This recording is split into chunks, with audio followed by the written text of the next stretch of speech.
Bueno, es momento de actualizar la información relacionada al sector agrícola. Vamos a recibir a nuestro compañero Hernán Zorrilla, integrante del equipo de valor agregado y de Rurales El País. Hernán, bueno, en primer lugar, obviamente que hay un cambio de situación claramente luego de las lluvias. Ahora vamos a hablar un poquito sobre todo de soja, maíz y algo de arroz. Pero es interesante, Hernán, hablar y actualizar la información con respecto a lo que es la situación de verano. Vamos a repasar, si te parece, el área de los principales cultivos en esta campaña de verano antes de meternos un poco en el actual momento del cultivo. Buen día, Hernán, y gracias por acompañarnos.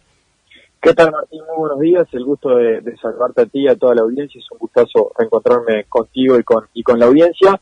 Sí, en lo que tiene que ver con los cultivos de verano, lógicamente la situación agrícola, pasando por un buen momento, ha generado una expansión en el área. Ya lo vimos con el invierno, pero también está pasando con el verano.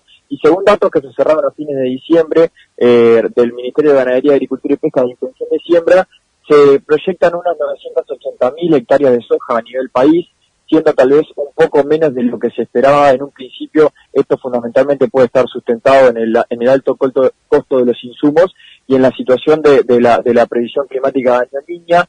Unas 145.000 hectáreas de maíz. El arroz registró un crecimiento bien importante, acercándose a las 165.000 hectáreas, y después en lo que tiene que ver con sorgo, se sembraron un poco por encima de las 20.000 hectáreas, siendo el cultivo de verano que cayó cerca de un 35% respecto de la zafra anterior, y unas 7.300, 7.500 hectáreas de girasol, lo cual, si bien sigue siendo un área bastante marginal, marca un crecimiento casi de 3 veces más de la vez anterior, siendo un cultivo que reaccionó bastante bien a la seca frente a lo que sucedió con la soja y el maíz el año pasado. Por lo tanto, en líneas generales hay una expansión interesante en los cultivos de verano, que marca un poco esta tendencia que tú estabas mencionando de la situación de la agricultura a nivel nacional. Hernán, y pasando ya al estado de los cultivos, bueno, naturalmente que para la soja llegó en un momento justo en la mayoría del caso, digamos, para no generalizar esta última situación, este episodio de lluvias.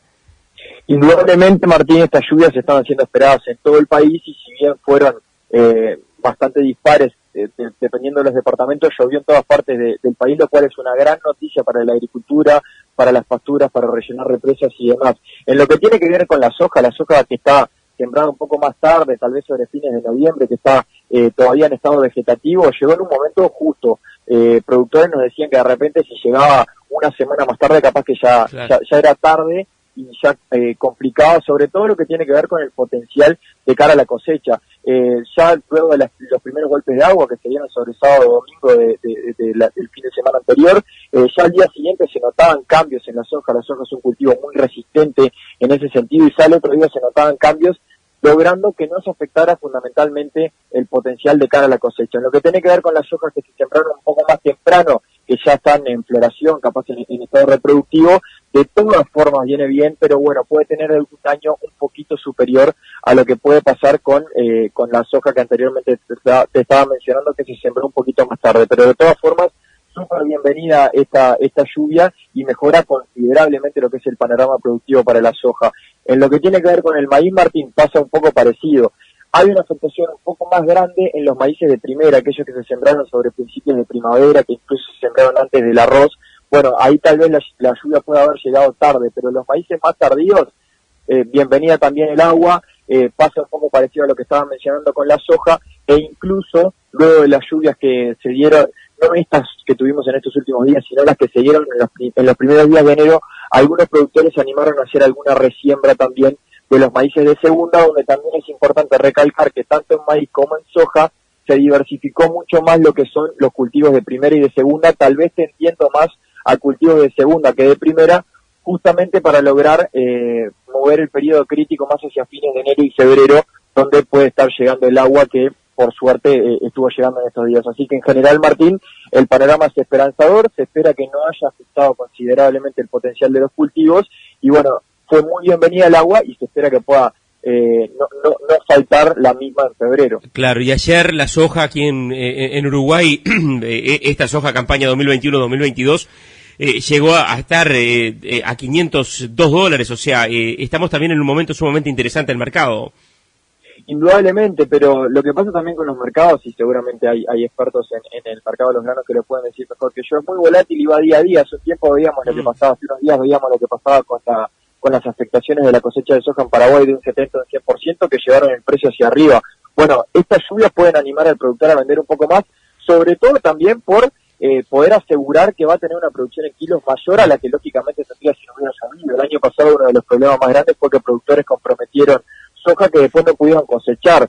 Entonces, bueno, eso ha sido un panorama mucho más complicado. Indudablemente, como tú lo dijiste, Martín, la soja y los granos en general están pasando por un momento de precios muy bueno y el productor lo puede aprovechar. Hernán, la última consulta. En el caso del arroz, ¿la disponibilidad de agua cómo está? En el caso del arroz, según hablábamos, sobre todo con gente del norte, Salto, Artigas, Rivera, el norte de Cerro Largo, que son las zonas del país donde menos llovió, también vale la pena decirlo, estaba complicado el tema del agua en las represas. Habían algunas, cerca de 3.000 hectáreas en el norte, bastante complicadas con el tema del riego de las represas. Para eso se necesita que siga lloviendo, es decir, lo que llovió no es suficiente para eso, pero también otro aspecto importante, aparte de las represas para el riego, es que las temperaturas sostenidas que se dieron en algunas zonas del norte del país de más de 15 días con temperaturas pisando los 40 grados tampoco es bueno para el cultivo de arroz. Entonces se espera que ya ha habido un descenso en las temperaturas, pero en lo que tiene que ver con las represas se necesita un poco más de agua para asegurar no tener problemas de riego, sobre todo en esas hectáreas que te estaba mencionando que estaban un poco más comprometidas por la falta, por la merma de agua en las represas con una demanda atmosférica bastante grande. Hernán Zorrilla, integrante del equipo de Valor Agregado y de Rurales El País, que sigue todos los temas agrícolas y forestales. Gracias, Hernán, y retomaremos el contacto la semana próxima. Estamos a las órdenes, Martín, un gusto, saludos.